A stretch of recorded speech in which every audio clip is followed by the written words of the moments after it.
అంతటి వాడు ఆశ్చర్యపోయాడు. అసలు ఆ కోలాహలాన్ని, ఆ ధ్వనిని అలా వస్తోంది అటువంటి గొడుగు, చంద్రమండల సన్నిభమైనటువంటి తెల్లటి గొడుగు వస్తోంది. ఆ వెనక అన్ని గొడుగులు వస్తున్నాయి. అంతమంది యోధులు, ఏనుగులు, ఒంటెలు, పులులు అన్నింటితో వస్తున్నారు. ఎవరు వాళ్ళు అని అడిగాడు విభీషణుడు.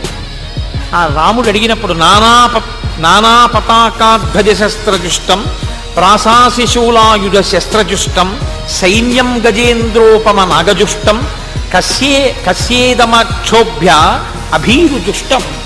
ఆ వస్తున్నటువంటి సైన్యం అంత భయంకరంగా ఏనుగులతో, అంతమంది వీరులతో వస్తోంది. వాళ్ళెవరో నాకు చెప్పవలసింది అని అడిగితే అప్పుడు విభీషణుడు చెప్పాడు. ఆ వస్తున్న వాళ్ళలో అకంపనుడు అనబడేటటువంటి వాడు ఉన్నాడు. వాడు సింహధ్వజం కలిగినటువంటి రథం మీద ఎక్కి వస్తాడు. ఇంద్రధనస్సు ఎలా ఉంటుందో ఆయన యొక్క ధనస్సు అలా ఉంటుంది. ఆ వెనక్కాతల